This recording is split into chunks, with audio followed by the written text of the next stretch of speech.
My name is Metal, and I recently watched John Wick 3.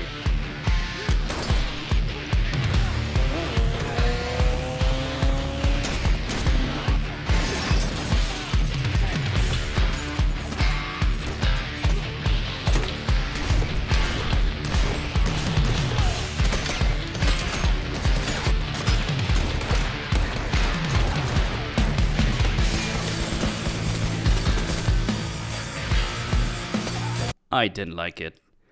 Before we talk about why, let me set the stage. John Wick starts shortly after the titular character's wife had passed away, and we get a quick look into the relationship they shared before and during her treatment. John is still mourning, and we see him wake up in an empty bed. He receives a package which was prepared by his wife to be delivered upon her death, and with it, a note assuring him that she is in a better place and he shouldn't mourn on his own. He opens the package and we see a puppy.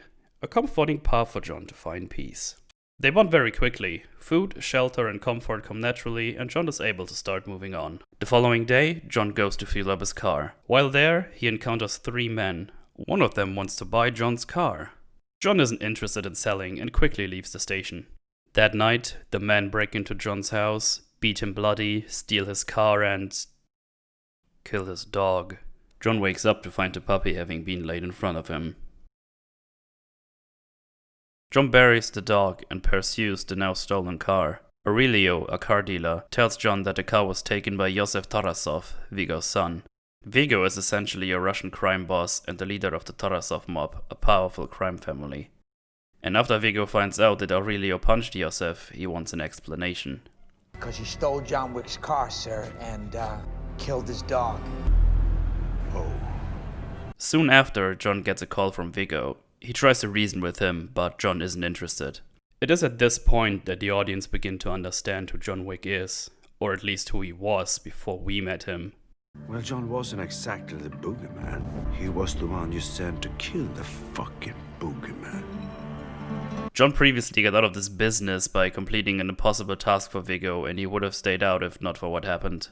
John begins to dig up his old life, and so begins what this franchise is now famous for. He spends the story fighting several individual assassins as well as groups of henchmen until he not only burns Vigo's assets and slaughters his men, he kills Joseph and his friends, leading us to a finale where John engages in a fight to the death with his former boss. That's pretty cool. John eventually makes it out and he gets himself a new dog to recover some kind of peace once again. There are several characters, rules, and environments that are relevant to the story of John Wick that suffer in later installments, but I will address those as we cover them. The second film starts right away with John having to deal with Vigo's brother. Once that's over, an old friend of John's named Santino shows John a blood marker, meaning that John now has to complete a task for him as payment for an old favor. John reluctantly accepts and moves through the film, killing hundreds more men, only to be betrayed. Santino places a bounty on John. As a result, John enlists help from the hobo assassins and their hobo king. Damn! It's Christmas. We're going to Applebee's after this. Don't ask. By the end of the story, John is able to kill Santino, but he does so on continental grounds. This makes John excommunicado, and that means he cannot access any high table facilities. The high table then take ownership of his bounty, making it international and doubling the reward. Which brings us to John Wick 3, Parabellum. We see John enter a library after securing safety for his new dog. He collects a cross, a blood marker, and some coins. Unfortunately, John is attacked by an assassin who explains his actions by saying this. Who's gonna know the difference? You'd think with the amount of money John is worth and how many people seem to come after him, that more assassins would have been lining up around John for that very same reason, rather than just his Frankenstein motherfucker. The more important issue, however, is that this guy wants to attack John in the first place. Isn't that extremely risky for any assassin, since John is the best? Well, when writing these sorts of breakdowns, it's good to have the script handy. Let's have a look at how it's displayed.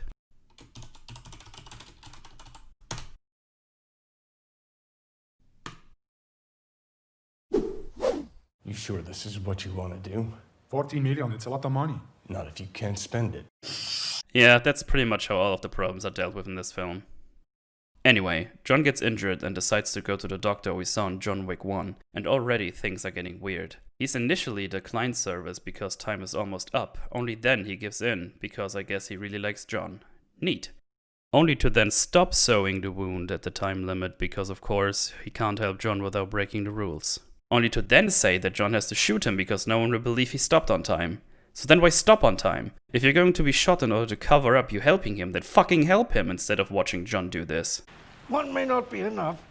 What? I think the fact that you're alive at all is enough to make people suspicious. Not to mention that you will die from blood loss unless you have surgery done. Especially if those bullets are stuck in. Whatever, I'm sure he's fine.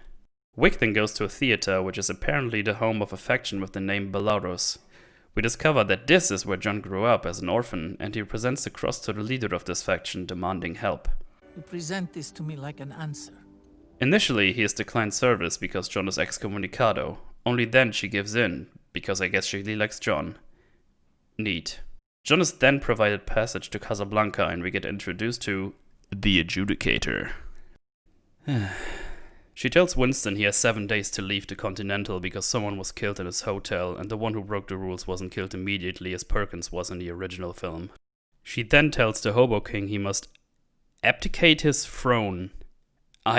What? For giving John a weapon that assisted in John acting against the High Table.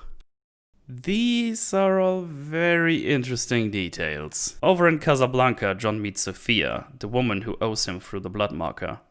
Like my nails, just got 'em done. He's initially declined service because John is excommunicado, and blood debts don't mean shit at this point. That marker doesn't mean shit. Only then, she gives in, because I guess she really likes John. Neat. Next up we see the Adjudicator hire the sushi assassins in order to hunt and kill John and the people who assisted him. John meets with Bron. There's no cure for being a cunt. They all have a nice discussion and we find out that John is looking for the Elder. The fuck is happening? Apparently that's the guy who can make all of this go away, the guy we have never heard of before. Okay.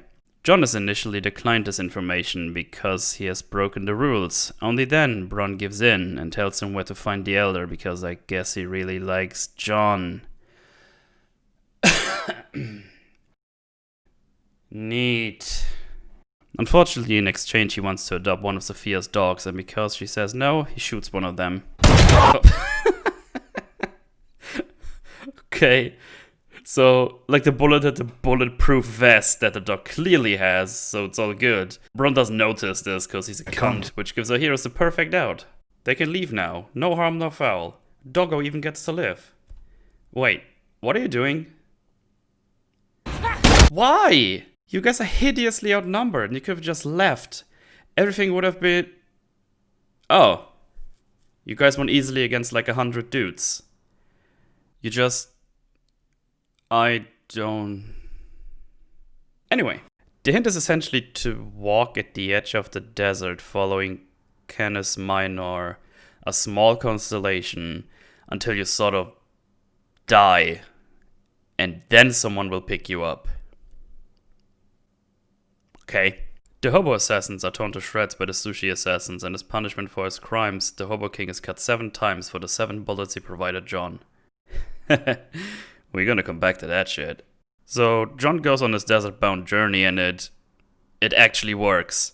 He's found by the Elder and given an opportunity to redeem himself in the eyes of the High Table.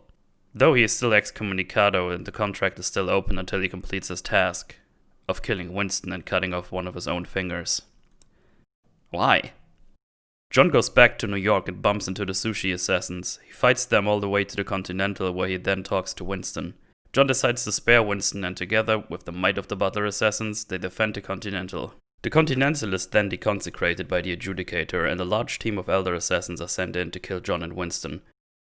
The bad guys lose, because obviously. And then John has a private battle with the Sushi Assassins. The bad guys lose, because obviously. Well, actually no, they spare John several times, so fuck everything. John then reaches the roof of the Continental, where Winston, the Butler King, and the Adjudicator await him. Winston and the Adjudicator reach an agreement and Winston betrays John, shooting him, causing him to fall.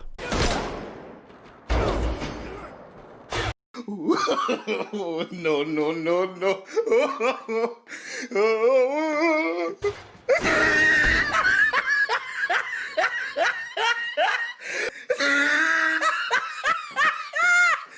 John Wick used to be good. John is then picked up by a hobo assassin and they bring him to the Hobo King. They seem to team up, leading us straight to the credits. This is a shit show, and before I rip into this movie, let's talk about some of the good shit. The setting itself is pretty unique. An underground assassin association that runs unknown to the common citizen while the normal life outside is just running as normal. You earn and spend specialized coins in order for other people to understand that you are eligible for their services, as they mostly operate in the cover of day-to-day establishments. It makes sense that they would have developed the means to trade through some kind of token, as not all assassins will be as well known as John Wick. They also equal as payment for the services or gear the assassins receive, which shows us that they have their own relatively streamlined economy. There is lots of potential in this setting, a chance to have a well-realized universe populated by many different factions. There are 12 seats at the high table. Camorra, Mafia, Drangheta, the Chinese, the Russian. Factions that have function and influence in many areas of the world, despite all of them being subservient to the high table. Pieces of information that are peppered about a script like this could later work as fully fledged stories. Obviously, what they ended up doing with the Hobo tribe is not what I would call fleshing out. From what I can gather, they are some kind of information network that operate with pigeons? Regardless, this aspect can still be utilized well in the future, depending on the writing. Mr. Wick doesn't remember, but we met many years ago, before my ascension. We also have Belarus, the place John grew up in. They just kind of appear because the movie needed some way to provide John help. With the most benefit of the doubt, I could see them making some kind of prequel out of this. To see what has to happen to create someone like John Wick, to see the man he was before the legend. Again, it's got potential, and that will always be a reason for me to return to this franchise. I can hope that someone will make good use of it in the future. Besides, you always get some great cinematography in these movies too. The first film is a lot darker and grounded, giving off an atmosphere of this underground world meant for killing with class. We get some very deliberate lighting to separate the foreground for John and the world he is now re-entering, only to move into chaos in both the camera movement, the character movement, and the lighting itself. In fact, the use of lighting as a whole is striking in the film. Some scenes are shot nice and wide for clarity, while others are close and calm for the disturbing intimacy of a kill. This sort of style carries over to the other films, but with a couple of noticeable changes. Some shots can be breathtaking in not only the delivery of information to the audience, but in the composition. A lot of work goes into these films in that aspect, and it's always something to appreciate. Then we have the action. Action that is essentially becoming influential and something of a staple for the series, as well as bleeding into the genre as a whole. I don't really know how to describe the changes in the action between the films outside of saying that it has become far more fantastical. The fights are getting more and more unrealistic, which is something many enjoy, and hell, I certainly enjoy. But it may be pushing the series into a different path than what it seemed to begin with.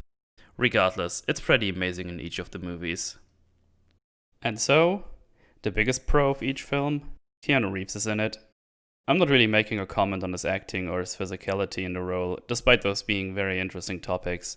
I'm just saying he's an awesome dude and I always like to see him. But with that said, I would like to deconstruct the movie piece by piece, starting with character. And who better to begin with than John Wick?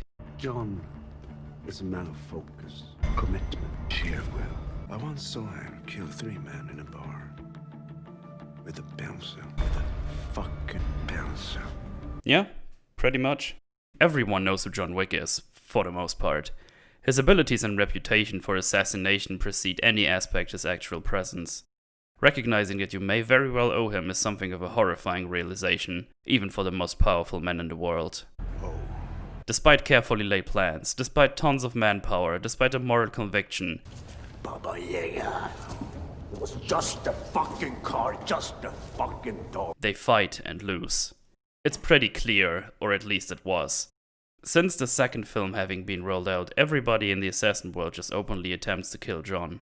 Nobody is intimidated or even freaked out by the fact that their target is essentially the grim fucking Reaper. We see nothing in terms of anxiety or fear, even in one-on-one scenarios. In the second movie, by the time he gets his bounty, you see this assassin lady smile. The fuck are you smiling about?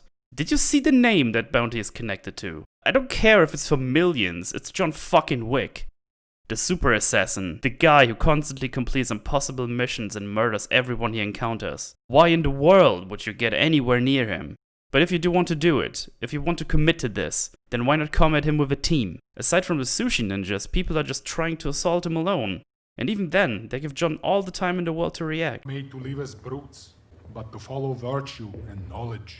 Dante. Look at this. He didn't notice him before he started reading some damn Dante to him, and John didn't expect anyone to come at him before the timer ran out. You had a complete advantage over John and you threw it away for a cheeky line. Dante. You are a terrible assassin and now you're dead. Suppose that makes sense. To make things even worse, we have John Wick fanatics being used as villains. John Wick fanboy? It's frustrating, but not as frustrating as the levels of plot armor John has developed. In the first movie, he would survive based solely on his wits and accuracy. Now, he's invincible. The things he goes through in this movie are insane. We begin the movie with John having been hurt in the previous one. Then he is stabbed in the shoulder, run over by a car, twice, branded, shot multiple times in his bulletproof suit, which is not able to prevent all incoming damage. 0 penetration. However, Quite painful, I'm afraid. Dehydrated to near death in the desert with no sunburn because reality is not allowed in this story, has a finger chopped off, gets that cauterized. He's beaten up, shot several more times, thrown through 6 panes of glass for fuck's sake, and, for the grand finale, he jumps off the 6th floor of the Continental, crashing into a roof, a balcony, an awning, and finally, planting into the concrete floor. John Wick is a superhero now. Here comes John Wick, the man who can climb anything.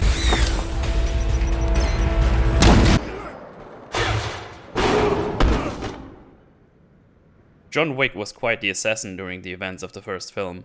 Rusty but nothing short of masterful in his craft. He would commit to intense battles that take their toll on him. He would have to outsmart his opponents. He would use many elements of the world to benefit him. This tries to convince the audience that yes, he's one of, if not the greatest assassin who ever lived, but he was still human. He was bound by the mechanics of the weaponry he used, by the body he inhabits, and by the skill of the opponents he would face. Fast forward to the latest iteration, and his wounds are almost non-existent or temporary compared to the sheer damage he sustains. He should be dead. If he is going to perform in ways that break the universe he is a part of while receiving limited repercussions, he's no longer a talented assassin that worked extremely hard to reach his prestige. He's instead a plot-armored superhero that can achieve these wonders because, well, he's just John Wick, I guess. Gone are the days of John working extremely hard to win a fight. Now he just gets spared by people who are fans of his, the moment he may have lost. Speaking of what John works for, what did he actually do in this movie? He started out as excommunicado, lost a finger, used any and all remaining resources to please the High Table, is betrayed by Winston and ends the movie essentially being excommunicado still, but teamed up with the hobo assassins who suck donkey balls when it comes to fighting. Nothing really changed relative to how much usually does change in an entire movie anyway. This movie is the filler episode of the John Wick series. Regardless, let's keep moving. With the villains from the second movie being dead, we needed a new villain, the Adjudicator. She's here to judge all of the people who helped John fight against the High Table. She is cold, calculating, and I guess she's meant to represent how serious the High Table is. This is undercut by the fact that many characters do not take the High Table seriously and break its rules regularly, but she needs to be here, otherwise the audience would be downright confused. As if we weren't already when she pulled out the wrong gun, or at least the wrong prop. It's not the same gun, you stupid fuck! The more egregious issue I have with this character is her inconsistent method of punishment. She will tell the Hobo King he has 7 days to abdicate, but she will kill many of the Orphan Queen's men? This is despite the fact that the Orphan Queen simply helped to move John while Hobo King helped arm against the High Table. Will she even punish Halle Berry and her dogs? Surely after what they did to Braun, she's getting some hardcore punishment. Why was Winston spared? He was possibly one of the worst in terms of letting John go, and the High Table member was killed under his roof. The Adjudicator confronts the Orphan Queen and she tells her she was a bad, and Sushi Assassin Leader stabs her through her hands as a punishment. She has stigmata now. 4 reasons. If this was even close to a lucky result for the Orphan Queen, then first, why the fuck would she even agree to help John whatsoever if it meant the deaths of potentially everyone in her faction? And 2, why the fuck do we see no remorse from John that what he has done has fucked her over completely? This is the person who raised you? Fuck off! Everything to do with the factions and their punishments is very confusing, and the Adjudicator is essentially that process personified. She doesn't make a lot of sense. They wanted her to be cold and intimidating, while also fitting the aesthetics of the world that has already been shown to us. But she sort of just goes around enforcing rules we don't understand and coming to conclusions that seem to go against everything she previously believed in. The Hobo King straight up tells her to go fuck herself, the Orphan Queen acts kinda whatever when she arrives, and Winston just refuses to step down. As I said, confusing rules and nobody follows them. While in the first movie, there were very strict rules and mostly everybody followed them. If they didn't, there were clear repercussions. Let's talk about Winston. He is not very prominent in this movie, but we know that he is an old friend of John's while being the manager of the Continental. Winston gets 7 days to get his affairs sorted after his transgression, and he's what? Surprised? Excuse me? He's been serving the table for 40 years. Why does he not know the rules? We're left to assume he just sits around until John finally appears to kill him. Ultimately, they team up against the High Table as the Adjudicator sends in special units. At this point, we are left to assume he has essentially destroyed his life for John. Only he then shoots John in such a manner that everybody should think he's dead. I don't get it. There is a theory that this will be a part of a greater plan, like Winston and John have made a deal privately, and that the next set of movies will have John kill a bunch of the High Table with Winston and some kind of amazing betrayal from the inside in the finale, but fucking hell. How did you know this wouldn't kill him? Sorry, Jonathan. Don't see any other way. And if we're supposed to believe that he straight up betrayed John, then why the fuck didn't he just kill him in the second movie, for fuck's sake? It's garbage. Let's move on to the fucking Hobo King. Let it be known that Bowery will honor the excommunicado. The Hobo King seems pretty inconsistent too. He straight up refuses the Adjudicator only to then accept his punishment along with the massacre of his men. If only they had used the weapons they actually had. The punishment for helping Wick go against the High Table was 7 cuts.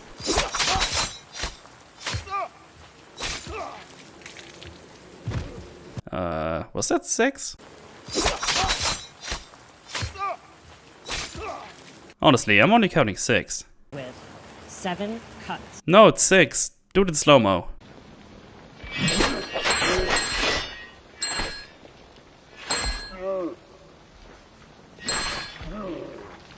They made a big deal about this being 7. Why would you... Fuck's sake. My criticisms for the Hobo King are collective of the second and third John Wick films. He's such a bizarre character. I have no idea what the hell his purpose is, or why he has any stake in any of this, or why the High Table take him so seriously. I'm sure he will be back in the fourth film, shooting guns and saying cool stuff. It's gotta be great. Well, sometimes you gotta cut a motherfucker. Shut the fuck up, I have more to say about this character. But perhaps I will save that for another time. Who's next? That's why I'm sitting here right now, and that's why I'm fucked. Right then. First thing I want to point out is that John received his amazing bulletproof tisms like what, a week ago? It was state of the art, top of the line, and she knows about it? Okay, that or she actually wanted to kill him for a few seconds, I guess. Nice suit. John reminds her that she cannot kill the bearer of her own marker and she responds, You're excommunicado, John. And that marker doesn't mean shit. well, that was a blatant lie. Catwoman explicitly states that if she makes one mistake, makes one enemy, they could go searching for her daughter, and that is not a chance she can take. To strengthen her case, she goes into this monologue that she tries to kill the part of her that wants to find her daughter, and she never wants John to tell her where she is, so she doesn't have the temptation to go get her. It's a relatively strong delivery for Halle Berry. The point is that her performance makes me believe she needs to be very careful. What the fuck are you doing? The dog is fine, you psycho. You shot my dog. I get it. Nah, fuck off, movie. Not only does she fuck herself by teaming up with Mr. Excommunicado, she gets her daughter in trouble by making herself a person of interest in this whole plot. She also pisses the fuck off Mr. Bron High Table motherfucker right here. I don't understand. It's like these people make so many statements about who they are and what they do, only to fucking go back on it anyway. Let's hope the Adjudicator doesn't find out, I guess. Pfft. I'm sure it isn't likely, considering this is the place where the first assassin currency was minted and they left Bron alive. Nah, whatever, I still like her, I guess.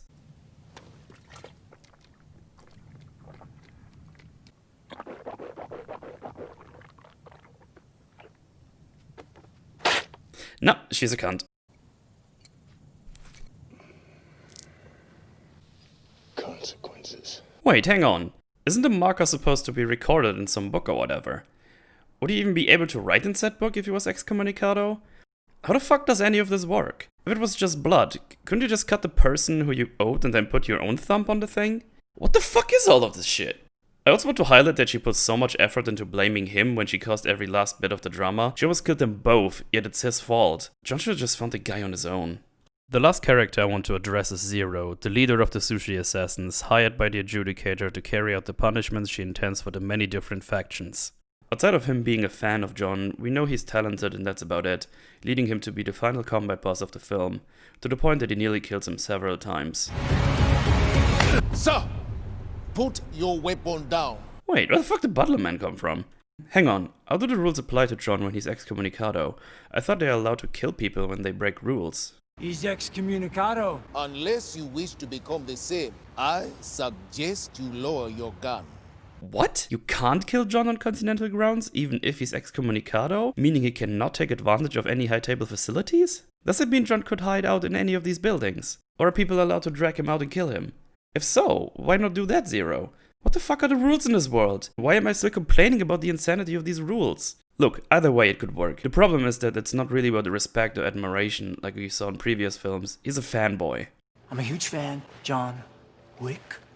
And so far you haven't disappointed. Oh, and this shtick is present throughout the finale. Wah, mbak dia sekarang. Harusnya dia sudah pensiun 5 tahun lalu. Tapi tetap saja, John Wick. Stop talking about him like he's a superhero, for fuck's sake. Zero's downright giddy to talk to him. He's wanted to meet him for a long time. This is the guy who has killed like 10 of your students.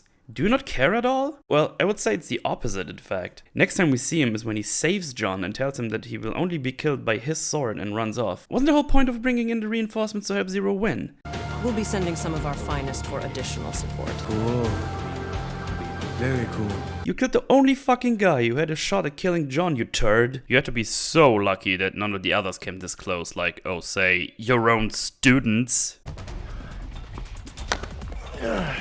Were you gonna kill them? Didn't fucking look like it. Only by my sword, John. Sure, whatever. This character essentially confirms the problem that has been seeping onto the sequels for this franchise. Nobody's scared of John Wick anymore. He's practically just a meme. All of the sushi ninjas try to fight him without a second thought, just like each of the many assassins who keep trying to kill him. In order to facilitate the spectacle of fight after fight, we have to build this world that isn't fearful of John's abilities and his history. Instead, they all seem downright desperate to fight him. That is not how we started. He was the one you sent to kill the fucking boogeyman. I gotta tell you, I've been looking forward to meeting you for a long time. That about does it for the characters, if you can call them that. Let's move on to the plot. It's trash. We start with John going to a library to get a hidden cross, a marker and some coins. But what happened to the other marker? Remember, he got one from Winston at the end of the previous film. This is a direct continuation. It's not like he went to the library, dropped it off and then came back to the street to begin the film. Besides, that would be nonsensical. And they don't even look the same. I guess he has two now. Cool. But didn't John have to empty his pockets for the Orphan Queen? They go as far as taking his belt. Which is interesting, since they were concerned about him killing a person. I think his hands would be more than enough. Honestly, I think they just fucked this up. It's an attempt to push the plot despite having a method to do that already. Which leads me to sharing how anything happens in this world. John goes to some significant place. John asks the significant person at the significant place for assistance, citing something they owe him. John is declined for reasons not limited to the excommunicado. John emphasizes that they owe him, even if it's irrelevant now due to the excommunicado. John is assisted by the significant person. This method is not only extremely linear and monotonous, it invents random people, places, and important pieces of history for John Wick. On the fly. Whenever he's in danger, we can just invent some history to work with. Why not make use of Aurelio? Why not get John to a safe house that he set up for something like this? The plot is almost exclusively based on favors. Orphan Queen favors, Bronn favors, Hobo King favors, Concierge favors, Sushi King favors, High Table Desert Man favors, Old Doctor Man favors, and Catwoman favors. John isn't acquiring these resources himself. He relies on something we don't know about to do it for him. He doesn't fight for them. He only fights what comes as a result of either the excommunicado, which doesn't make a lot of sense in a world where he's supposed to be feared no matter the price, or other people's actions, like fighting the men sent after the concierge or the soldiers reacting to Catwoman. This is outside of the utterly ridiculous pieces of luck he gets throughout the plot. Like being told to walk in a desert until he nearly dies, following a constellation in order to meet the man above the table. The fuck is that? John would literally just die if he A. happened to walk in slightly the wrong direction, B. happened to be missed by these mysterious people, or C. happened to be too far gone before to pick him up. Can I remind you of this man's reputation? John is a man of focus, commitment, sheer will. Nah, mate. This is a man who wanders in the desert hoping someone will save him with all the refreshment of Catwoman's backwash. He could have easily died here and no one would have known. John has barely any control over his own journey. He's getting saved, avoiding guaranteed death and pulling favors out of his ass in order to stumble between action set pieces. And why is this all happening? Well, hopefully they can remind us. I'll be alive, and I can remember her. It's pathetic, trying to convince us it's about her, the dog, at this point. All of this for what? Is it Sabachki? Fuck no. This is about a character that came out of nowhere, that forced him to do a bunch of stupid shit and has since been killed, leading to all of this other shit. Anyway, the Elder, dumb name, grants him his mercy. But only if he kills Winston. John seems surprised, but he agrees. He also has to give his ring finger to the Elder after cutting it off.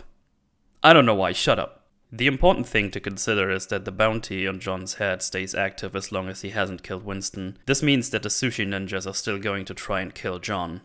To clarify, the Adjudicator, who works for the High Table, was sent to hire people to kill John as a result of him having broken the rules.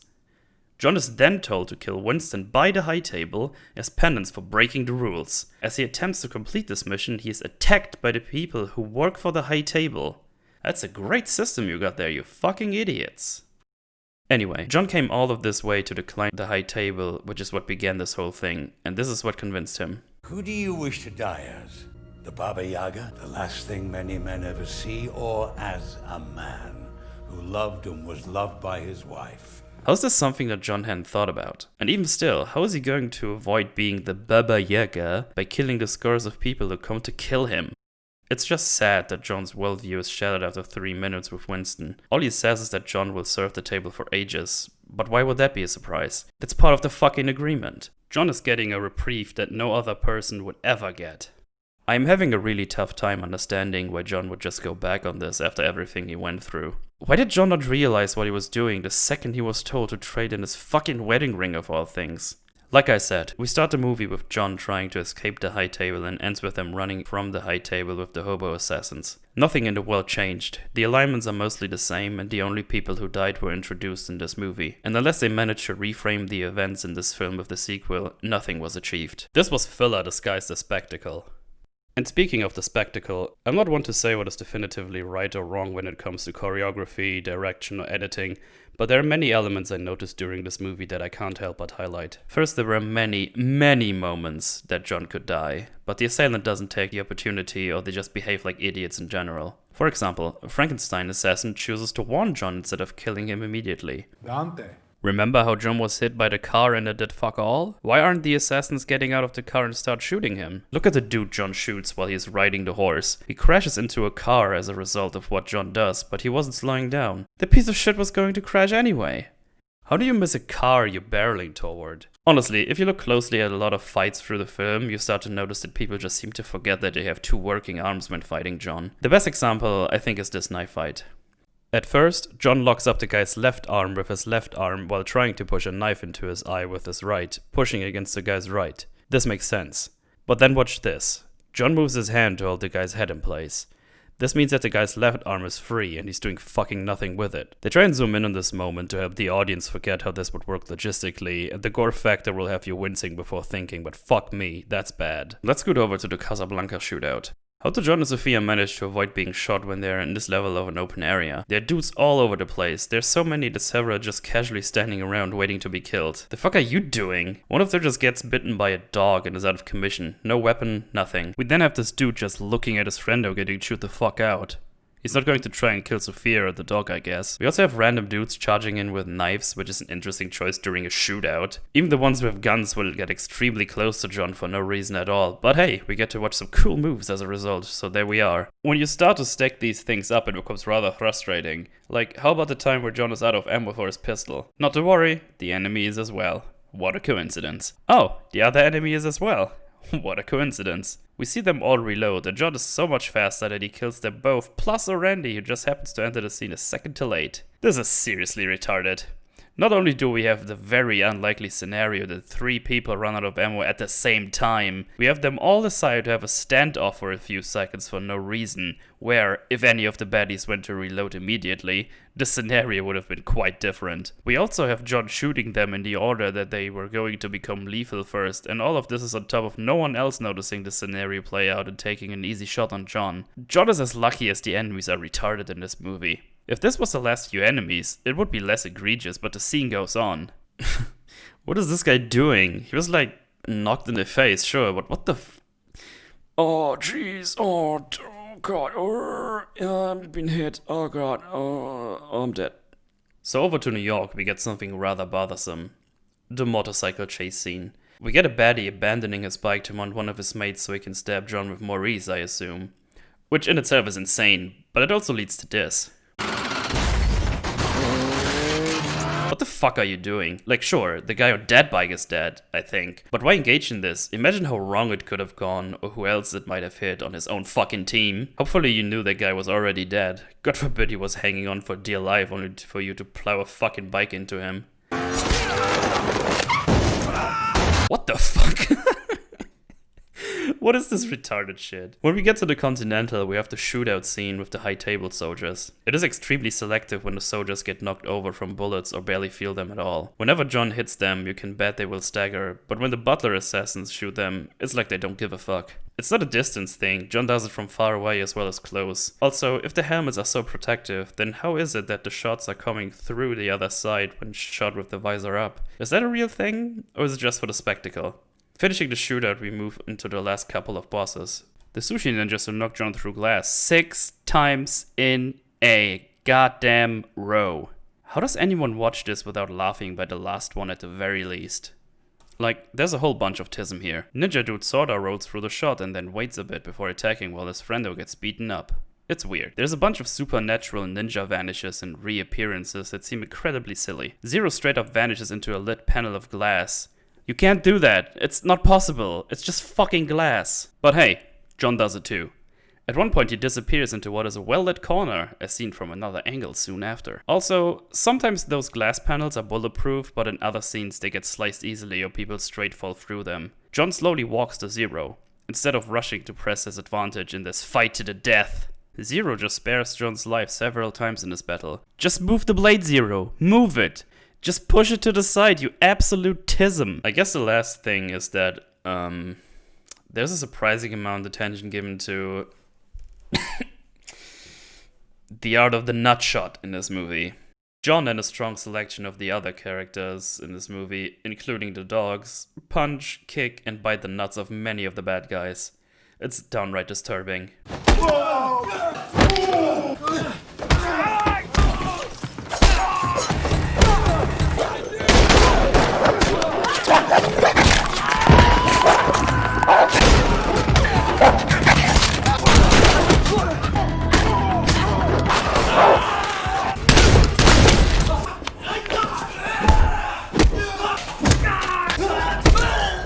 I get that it's effective, but man, getting secondhand pain here, and on a more serious note, it's distracting as hell to see it so fucking much. And so, I think the discussion of nutshots brings us smoothly to my last bigger topic, John Wick's world building. When you go from the first to the third movie, you can tell they're really trying to flesh out the universe with different factions that have some sort of function in New York or outside of it. Where the first movie shines is in the simplicity of the universe. It allows the audience to assume a lot about the details of the functionality while leaving itself wide open for additional content. You only get to know what you need to know for the plot to run without a hitch. In the second movie, they start to flesh out the world, and we get introduced to the concept of the high table, blood markers, and, well, more things. Things that I may or may not make a video about in the future. But let's stay on topic. John Wick Chapter 3 brings us even more changes to the universe. Everyone involved with John, including himself, is being punished for going against the high table. That is interesting, considering that Santino is representative of that, and he's the one that ordered the execution on another member of the high table. Yes, He tried to frame John for it, but it would take a grade school lawyer looking at motivations along with Winston and Cassian's testimony to put that lie together. Which makes all of this strange. Who would be punished as going against the high table if two members tried to kill each other? And if John had killed Santino outside of the Continental, would he be free? Or hunted? Because it seems as though it was killing under a specific roof that was the problem, not the fact that it was against the high table in general. All John had to do is tell the high table people that he was forced to kill a member on Santino's orders through a blood marker, and that guy would be killed for sure, right? I get that he's super pissed, but wouldn't it have been more sensible to make John go, "How long do you think you can stay safe from me?" It would reinforce John's character as we understand it, a man who takes a lot of care when it comes to revenge. We know that John has the knowledge and capability to attack important elements to a person's finances and personal life. All he had to do was destroy Santino's life outside of the Continental like he did with Vigo. I just feel as though the high table have no fucking clue what's even happening. They make it up as they go along, and their intimidation levels are so thin that almost everyone seems to break the rules. Speaking of consistency, what about the coins? We saw it cost 12 to clean up 13 bodies, 1 to clean up 1 body. John gives 1 to the concierge as a tip, which makes a lot of sense because they are longtime friends and he frequents the Continental. And finally, 1 coin is spent for Harry to look after Perkins. Seems pretty reasonable so far. In the third movie, he pays a cab driver to bring his dog to the Continental with a coin. Okay, so getting someone to clean up corpses for you, getting intel, equipment for a mission and paying for it with coins makes a lot of sense to me. Even using it as a token to tell someone that you are in the know is understandable. But using it to pay normal things like a taxi guy to do you a favor is insane. Pay that shit with normal money, don't waste your super coins. It also just makes you wonder what the coins are actually worth. Sometimes you pay for weapons and armor with it, and other times you just use it to signal someone that you know about the special services available in whatever establishment you're currently in. I think they had the system fairly thin to begin with and have failed to flesh it out correctly before it's too late, and now whatever kind of rule you make for it will probably contradict something we have already seen. There's a strong pattern, as I mentioned before, of new, significant things being added to the world without any kind of substance. So many new factions with deep histories connecting to our protagonist, and we know fuck all about it, really. It's pretty terrible that for 2 movies we had a hobo clan and we know about a scene's web of history about them. Why do they exist? What are their goals? From what I understand, they are some kind of information gathering faction, but instead of the internet, they use a network of pigeons, which are probably sent around by all the hobos in the city who gather intel. The Hobo King calls it untraceable because they have no IPs and such. This shit is so stupid. For one, you can see the general direction the pigeons fly to, so that's fucked. Secondly, the hub of those pigeons is so open that you can see it from the bridge in the background. Thirdly, the assassins and the high table seem to be fully aware of this operation and its location. John gets in there pretty easily too. Also, side note, are there any real hobos in the fucking city? Do you get to join this clan if you become a hobo? Is it a part of your standard severance package that you get a free invite to the Hobo King's clan? If you want to build your universe, tell us about the people in it. Maybe we can rely on the 4th movie to fix up a lot of this shit. That's a great position to be in, isn't it? Rules are important, and in a fictional world, rules need to be respected, not broken. Otherwise, there will be consequences for an audience's enjoyment. Similarly, the rules of this world need to be followed by its characters, or they will have a bad fucking time. At least that's what we were led to believe. No killing on continental grounds. You can't kill or deny the holder of a marker, and the high table is above everything. This seems to be the set that makes up the world. We saw what happened to Perkins after she attacked John in the first movie. Unfortunately, the movie shows us that everyone is either insubordinate or incompetent. Or just plain stupid. Dante. After John kills someone in the Continental, he gets the benefit of getting an hour before he becomes excommunicado, only to then get a chance at undoing the severe breach of the rules. He also gets handed a marker from Winston. How helpful. Winston is asked to step down as punishment, but he's reinstated by the end of the movie. What a consequence. John gets help from the Orphan Queen and she gets punished for breaking the rules, amounting to something they can probably heal pretty quick over in a few weeks at most. What a consequence. The Hobo King broke some pretty harsh rules and he was cut down along with his men, only to survive and prepare a counterattack? What a consequence. And then there's Sophia, who rightfully said that his marker doesn't mean shit and gives us an even bigger reason to why she shouldn't bother helping John. But she does, and she causes the shootout, and she is almost exclusively responsible for allowing John the opportunity to get a second chance. Nothing fucking happens to her. What a consequence! Nothing seems to follow any kind of restriction or history anymore. It's all just made up and broken on the spot. You shouldn't be inventing new factions, rules, or plot devices just for the sake of it. They should be born out of things we already know, instead of giving us hobo, butler, sushi, ballerina, assassin factions flying around all over the place with some bullets and explosive for some good measure. John Wick 1 was a well-written story that housed a breakneck, well-shot action movie. John Wick 3 is a writing disaster that houses gratuitous violence and action for the sake of its own IP. This is one of the most classic examples of sequelitis, an infection that starts with a movie that broke some form of mold, only to be pressed and repeated again and again, losing its soul along the way. This one specifically negates itself. The stakes are no higher or lower outside of a friend maybe turning the tables on John, which is yet to be confirmed. All he lost was a finger, and once you know about these details, you could jump from John Wick 2 to 4 with no problem. And the worst of it is that John is more a superhero now than a man. You can be run over by 2 cars and fall down a fucking chasm, but get right up and move along. Combine that with a super suit and you have a bona fide Captain America. Only Cap almost died to bullet wounds, so... The realism factor is dead. The world building is bloated and dry. The action is getting hilarious and the characters are downright confusing. Again, I absolutely understand the appeal of these movies and why people like it so much, and I know for a fact that I'm in the minority on this one, but I think we really need to start separating what makes a good John Wick from a bad one. I kinda feel like they should have left it with the first movie. It was fucking great and it felt finished by the end credits. But money speaks louder than any of us, and I think we should expect the next one to be bigger, flashier, and better than any of the 3 before it. I suppose I may see you there, folks. Which brings us to the end.